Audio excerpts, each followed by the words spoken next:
मेरा प्रश्न सम्मान्य महिला बाल विकास मंत्री जी से था कि प्रदेश में समाज कल्याण विभाग द्वारा संचालित पेंशन योजना किन किन योजनाओं के तहत प्रदान की जा रही है। वर्ष 2024 से 25 तक पेंशन के तहत कितनी राशि का भुगतान किया जाना था, कितनी राशि का भुगतान किया गया, क्या विभाग द्वारा पेंशन का समय पर भुगतान किया जा रहा है, यदि नहीं तो समय पर भुगतान होने के क्या कारण है तथा नियमित भुगतान सुनिश्चित करने के लिए विभाग द्वारा क्या कार्रवाई की जा रही, कृपया जानकारी प्रदान करें।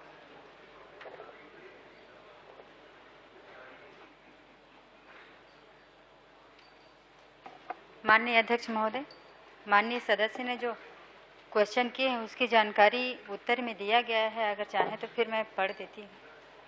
पढ़ दीजिए आप, पढ़ दीजिए। माननीय अध्यक्ष महोदय, एक बार उनको जवाब पढ़ने दीजिए, फिर प्रश्न उठे। माननीय अध्यक्छ महोदय, प्रदेश में समाज कल्याण विभाग द्वारा सामाजिक सहायता कार्यक्रम अंतर्गत संचालित पेंशन योजनाएं एवं वर्ष 2024 में 2025 तक पेंशन के तहत किए जाने वाले भुगतान की राशि व की गई भुगतान की राशि योजनावार निम्नानुसार हैं। माननीय अध्यक्ष महोदय, योजना का नाम और भुगतान की हुई राशि और भुगतान की गई राशि उनके उत्तर में दिया गया है। इसे भी पढ़ना है भैया जी की? नहीं, आपका उत्तर लिखित में आया है। माननीय अध्यक्ष महोदय, मैं माननीय मंत्री जी से अनुपूरक के रूप में एक प्रश्न पूछना चाह रहा हूं।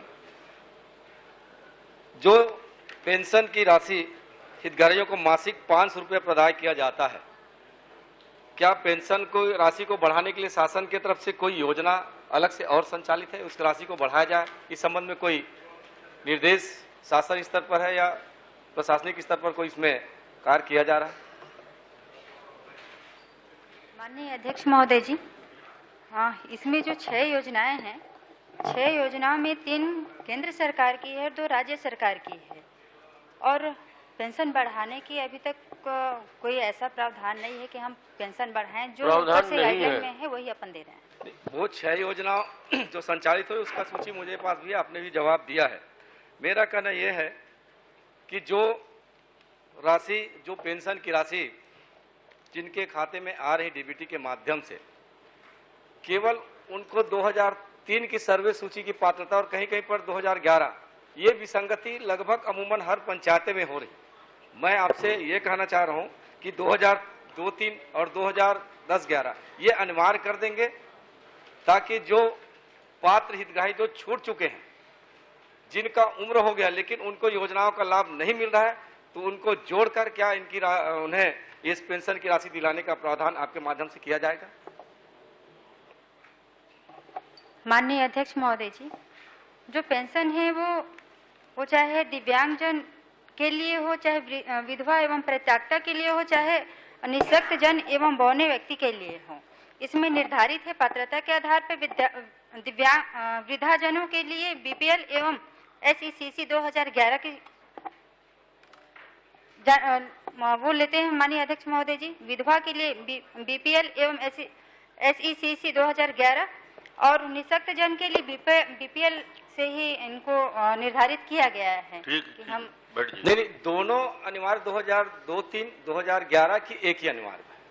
ये आपसे स्पेसिफिक प्रश्न है मेरा। 2003 की सूची मान्य कर रहे हैं कि 2011 या दोनों को मान्य कर रहे हैं आप?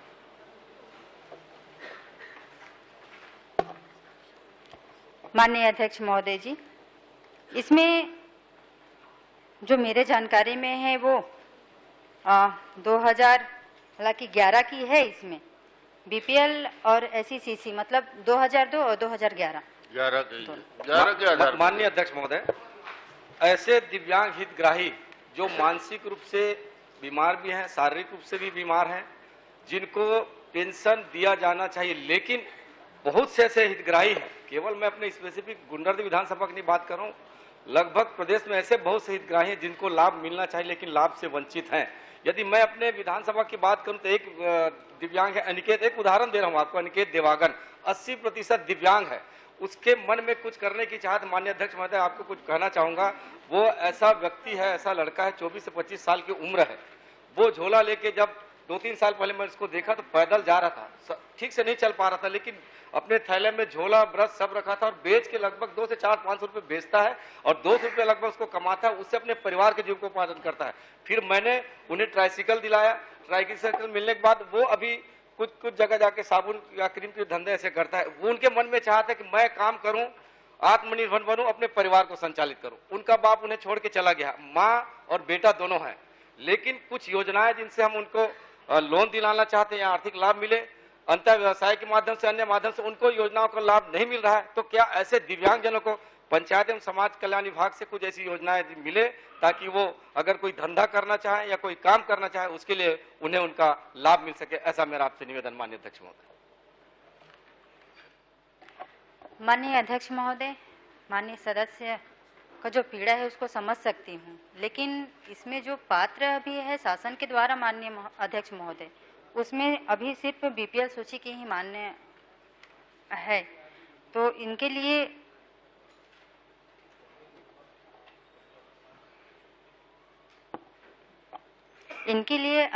माननीय अध्यक्ष महोदय, इनके लिए अपन बातचीत कर रहे हैं कि ऐसे लोग हैं जो छूटे हुए हैं, अगर वित्त से आप भिजवा दीजिए, वरिष्ठों से अगर परीक्षण करा लेंगे। आपने इतना डिटेल बताया है जी, वो भिजवा दीजिए तो मंत्री जी विभाग से बोल के करा लेंगे। और उसमें देखिए यदि चिंता विधायक जी कर रहे हैं तो इसको सहानुभूतिपूर्वक विचार करके और तत्काल स्वीकृत करा दें। जी, 80% दिव्यांग प्रश्न का मूल विषय यही है आपका। जी जी, तो मंत्री जी तैयार हो गई। जी, धन्यवाद।